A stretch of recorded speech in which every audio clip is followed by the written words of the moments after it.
날마다 솟는 샘물과 함께하는 오늘의 큐티 시간입니다. 6월 24일 목요일 오늘의 말씀은 예레미야 20장 7절로 18절까지 말씀입니다. 여호와여, 주께서 나를 권유하심으로 내가 그 권유를 받았사오며 주께서 나보다 강하사 이기셨으므로 내가 조롱거리가 되니 사람마다 종일토록 나를 조롱하나이다. 내가 말할 때마다 외치며 파멸과 멸망을 선포함으로 여호와의 말씀으로 말미암아 내가 종일토록 치욕과 모욕거리가 됨이니이다. 내가 다시는 여호와를 선포하지 아니하며 그의 이름으로 말하지 아니하리라 하면 나의 마음이 불붙는 것 같아서 골수에 사무치 답답하여 견딜 수 없나이다. 나는 무리의 비방과 사방에 두려워함을 들었나이다. 그들이 이르기를 고소하라, 우리도 고소하리라 하오며 내 친한 벗도 다 내가 실족하기를 기다리며 그가 혹시 유혹을 받게 되면 우리가 그를 이기어 우리 원수를 갚자 하나이다. 그러하오나 여호와는 두려운 용사 같으시며 나와 함께 하심으로 나를 박해하는 자들이 넘어지고 이기지 못할 것이오며 그들은 지혜롭게 행하지 못함으로 큰 지옥을 당하오리니 그 지옥은 길이 잊지 못할 것이니이다. 의인을 시험하사 그 배부와 심장을 보시는 만군의 여호와여, 나의 사정을 주께 아뢰었사온즉 주께서 그들에게 보복하심을 나에게 보게 하옵소서. 여호와께 노래하라, 너희는 여호와를 찬양하라. 가난한 자의 생명을 행악자의 손에서 구원하셨음이니라. 내 생일이 저주를 받았다면, 나의 어머니가 나를 낳았던 날이 복이 없었다면, 나의 아버지에게 소식을 전하여 이르기를 당신이 등남하였다 하여 아버지를 즐겁게 하던 자가 저주를 받았다면 그 사람은 여호와께서 무너뜨리시고 후회하지 아니하신 성읍같이 되었다면 그가 아침에는 부르짖는 소리, 낮에는 떠드는 소리를 듣게 하였다면 좋을 뻔하였나니 이는 그가 나를 태에서 죽이지 아니하셨으며 나의 어머니를 내 무덤이 되지 않게 하셨으며 그의 배가 부른 채로 항상 있지 않게 하신 까닭이로다. 어찌하여 내가 태에서 나와서 고생과 슬픔을 보며 나의 날을 부끄러움으로 보내는고 하니라.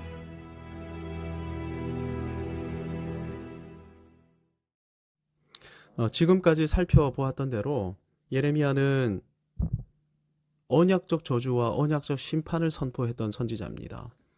언약 백성 유다를 향해 장장 40년간이나 저주와 심판을 선포했던 사람이 예레미야인데, 예레미야는 요시야 13년부터 사역을 시작했습니다. 요시야가 8살의 왕이 됐으니까 요시야가 21살 되던 해에 예레미야가 사역을 시작했던 것입니다. 그런데 사역을 시작하고 얼마 지나지 않아서부터 풍성한 열매가 결실되기 시작했습니다. 예레미야의 메시지를 듣고 왕이었던 요시야가 은혜받아 각성되기 시작했던 것입니다. 그래서 개혁을 추구하기 시작했던 것인데, 이 요시야의 개혁의 방향성이 분명했습니다. 언약의 온전한 성취를 향해 유다를 개혁하자. 요시야는 왕이 주도하는 개혁을 일으켰고 개혁의 일환으로 성전을 수리했으며 예배를 회복해 갔습니다. 특별히 유다 역사 가운데 한 번도 온전하게 지켜진 적이 없었던 절기 예배를 온전하게 회복시켰습니다. 이러한 개혁이 요시야 18년, 요시야가 26세 되던 해부터 시작됐으니 예레미야가 사역한 지 5년 만에 실로 엄청난 열매가 결실한 것입니다. 히스기야도 개혁적인 왕이었지만 요시야처럼 온전히 개혁시키지는 못했습니다. 요시야의 개혁이 전무후무한 개혁이었던 것입니다. 그런데 이 개혁을 영적으로 진두지휘했던 인물이 누구입니까? 예레미야였습니다. 예레미야의 사역으로 유다 전체의 개혁과 부흥이 임했고 유다 가운데 여호와의 영광이 임하기 시작했던 것입니다. 예레미야의 사역의 결과로 유다가 모든 면에서 새로워지기 시작했던 것입니다.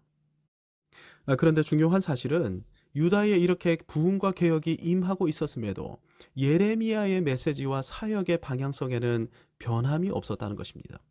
이유가 무엇일까요? 외견적인 부흥과 개혁이 마음의 변화로까지 이어지지 못했기 때문입니다. 너무나 안타깝게도 언약의 말씀을 향한 헌신으로까지는 이 부흥과 개혁이 연결되지 못했던 것입니다.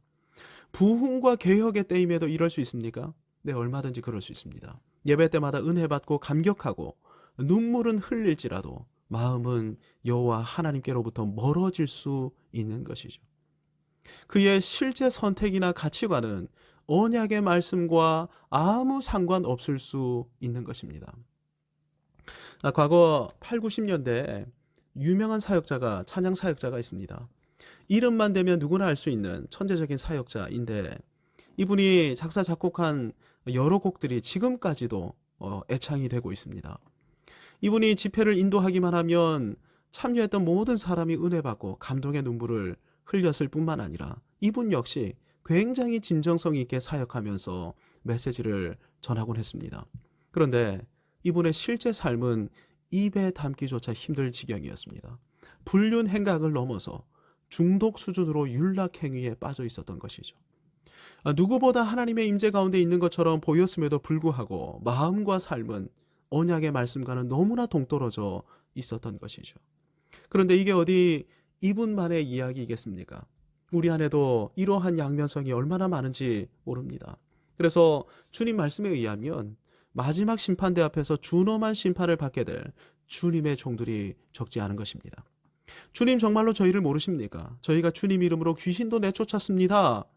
이렇게 주장했던 사람조차 심판을 받게 된다는 것입니다.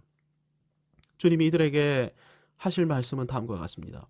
내가 너희를 도무지 알지 못하니 불법을 행하는 자들아 내게서 떠나가라. 위대한 부흥과 개혁이 연속되고 있던 시대였음에도 유다 안에는 마음과 삶이 여호와에게서 먼 사람들이 적지 않았던 것입니다. 그러니 예레미야는 언약적 저주와 심판을 선포하는 이 사역을 중지할 수가 없었던 것입니다.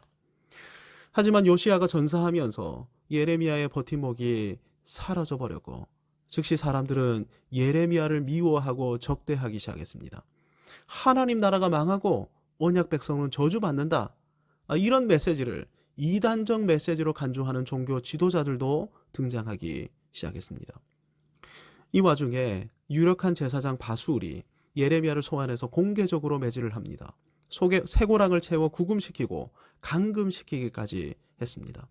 이러한 행동은 예레미야와 예레미야의 메시지를 공식적으로 정죄한 것입니다. 여호와께서 선포하라고 주신 언약적 저주와 심판의 메시지를 신실하게 선포할수록 수치와 모멸이 예레미야에게 임했던 것입니다.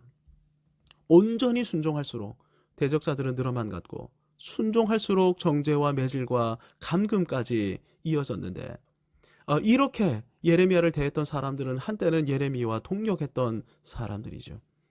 그러니 예레미야가 겪었을 심리적인 고통이 얼마나 컸겠습니까? 예레미야는 이와 같은 한계 상황에 반복적으로 노출되어 침체와 불안에 휩싸이곤 했는데 이와 같은 자신의 심경을 본문 7절과 8절에서 예레미야가 기도로 다음과 같이 하나님께 아뢰고 있습니다. 내가 조롱거리가 되니 사람마다 종일토록 나를 조롱하나이다. 내가 종일토록 치욕과 모욕거리가 됨이니이다. 불안과 침체, 고통의 순간에 예레미야가 어떻게 하고 있습니까? 여호와 하나님 앞으로 나아가 기도하고 있죠. 그는 자신이 처한 현실과 그로 인해 그에게 임하게 된 견딜 수 없는 고통의 문제를 가지고 여호와 하나님 앞으로 나아갔던 것입니다. 그래서 7절을 여호와여 이렇게 시작하고 있는 것이죠. 침체가 임하고 불안과 고통이 임할 때 이걸 극복하려면 여호와 하나님의 이름을 부르며 기도하는 것 말고는 다른 방법이 없는 것입니다. 물론 고통이 임할 때 불안한 마음이 생기고 영적 침체가 찾아올 때 예레미야는 9절처럼 생각하고 다짐하기도 했습니다. 내가 다시는 여호와를 선포하지 아니하며 그의 이름으로 말하지 아니하리라. 왜 이렇게 합니까? 모든 사람 안에 자기 보호 본능이 있기 때문입니다. 누가 때리면 처음에는 한 대 맞을 수 있어도 또 때리려고 손을 들면 움찔하면서 피하게 돼 있는 것이죠. 견딜 수 없는 고통 앞에서 예레미야 안에 이러한 자기 보호 본능이 발동되었던 것입니다. 수치와 모욕을 더 이상 겪지 않기 위해 이제 입 닫고 있자. 그런데 살아계신 여호와 하나님의 임재 앞으로 나아가 마음의 모든 근심과 걱정을 아뢰이며 기도하다 보니 마음이 새롭게 된 것은 물론이고 다시금 이 말씀을 증거해야겠다. 사명으로 가슴이 불타오르기 시작했습니다. 지금 이대로 유다를 방치하게 되면 유다는 돌이킬 기회를 얻지 못하고 망하게 되죠. 언약 백성인 유다, 여호와 하나님의 거룩하신 뜻을 만방에 선포하기 위해 선택된 유다. 이 유다가 망한다는 사실을 생각하니 견딜 수 없는 마음이 예레미야 안에 생겨났던 것입니다. 얻어맞더라도 선포하자. 어떻게든 돌이키게 하자. 어떨 때 이런 마음이 생겨났다고요? 기도할 때 생겨났던 것이죠. 혹시 신앙생활 하다가 지친 분이 계십니까? 그 지친 문제를 해결하기 위한 유일한 대안은 하나님의 임재로 나오는 것밖에는 없습니다. 그래서 하나님께서는 모세를 사역자로 부르시면서 불타는 떨기나무 이적을 보여주셨던 것입니다. 떨기나무 덤불에 불이 붙는 일은 광야에서도 흔한 일이었습니다. 워낙 건조하니까 자연 발화가 종종 일어났기 때문입니다. 그런데 모세가 본 불은 떨기나무를 소진시키면서 타오르는 불이 아니었습니다. 떨기나무는 그대로 있는데도 불꽃은 계속해서 타오르는 그런 불이었던 것이죠. 그러니 이 불은 꺼지지 않고 계속해서 불타오르는 불이었습니다. 하나님의 임재 가운데 살 때 이렇게 살아갈 수 있다는 것입니다. 나를 소진시키지 않는다 할지라도 불꽃은 끊임없이 타오르게 되는 것이죠. 하나님의 임재가 관건입니다. 그렇다면 하나님의 임재 가운데 살아갈 수 있는 방법이 무엇입니까? 기도로 그렇게 살 수 있게 되는 것이죠. 기도하면서 예레미야는 유다를 향한 여호와 하나님의 마음을 가지게 되었고 선지자로 부르시면서 자신에게 주신 사명과 소명에 대한 마음도 회복하게 되었습니다. 예레미야가 기도할 때 하나님께서 예레미야를 회복시키면서 주셨던 마음이 있습니다. 11절입니다.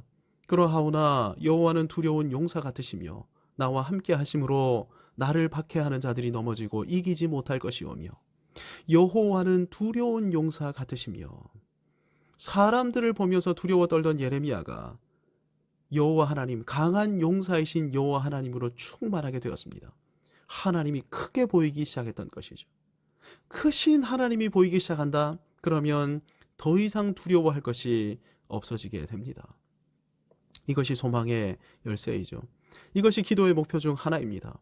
기도는 가만히 앉아서 생각하는 시간이 아니라 여호와 하나님의 임재 가운데로 나아가는 시간입니다. 눈을 들어 하나님을 응시하는 시간이 기도 시간인 것이죠. 모든 시선을 주님께 드리고 살아계신 하나님을 느낄 때 내 삶은 주의 역사가 되고 하나님이 일하기 시작하네. 모든 시선을 주님께 드리고 전능하신 하나님을 느낄 때 세상은 주의 나라가 되고 하나님이 일하기 시작하네. 이것이 기도인 것이죠. 그런데 14절부터 예레미야는 다시금 생일을 저주하고 자기 인생을 저주하고 한탄하고 있습니다. 그래서 학자들 중에서는 13절까지의 내용과 14절 이하의 내용이 너무나 극명한 대조를 이루고 있기에 예레미야서를 편집하는 과정 중에 실수한 것이 아닌가, 이 정렬이 잘못된 것 아닌가 이렇게 주장하는 학자도 있습니다. 논리로만 본다면 이렇게 주장할 수 있을지도 모르지만 실제 우리 신앙의 여정이나 삶을 되돌아보면 본문 내용은 정말 우리네 신앙 여정을 너무나 잘 반영하고 있는 고백임을 확인할 수 있습니다. 기도하는 중에는 분명 확신이 들면서 소망이 생기고 그래서 담대한 마음을 품게 됐습니다. 그런데 정신 차리고 보면 어떻습니까? 현실은 그대로죠. 그러면 다시 낙심하고 낭망하고 다시 침체하게 되는 것입니다. 주일 예배를 드릴 때 많은 경우 그렇지 않습니까? 예배 드리는 순간에는 찬양하고 기도하고 말씀 들으면서 잊어버렸던 현실의 문제가 예배가 끝남과 동시에 되살아나는 것을 왕왕 경험하게 되는 것이죠. 그래서 예배 때 내려놓았던 그 짐을 예배 끝나고 다시 짊어지고 삶의 현장으로 나아가는 것이 우리의 실제 현실입니다. 예레미야도 그러했던 것입니다. 그래서 기도 시간에 전심으로 기도하며 하나님의 임재 가운데 나아가야 할 뿐만 아니라 무시로 성령 안에서 깨어 기도해야 하는 것입니다. 늘 주님과 동행해야 하는 것이죠. 토기장이 되시는 절대 주권자 하나님을 신뢰하고 의지하고 의뢰해야 하는 것입니다. 그러면서 나날이 믿음이 성장해 가야 합니다. 그래서 믿음이 견고해져야 합니다. 주님께서는 심지가 견고한 자를 평강의 평강으로 인도하십니다. 이런 은혜가 우리의 삶 가운데 충만하게 되시기를 주님의 이름으로 축복합니다. 아멘. 하나님 아버지, 고통스러운 인생 가운데 특별히 믿음의 길을 걸을 때 생기는 문제 앞에서 흔들리지 않는 저희가 되게 해 주시기를 원합니다. 날마다 기도하면서 크신 하나님을 응시하게 하여 주시고 하나님의 크심을 인정하고 하나님의 섭리를 기억하며 어떤 문제 앞에서도 흔들리지 않는 견고한 삶을 살아가는 저희 모두가 되게 해 주옵소서. 예수님의 이름으로 기도하옵나이다. 아멘.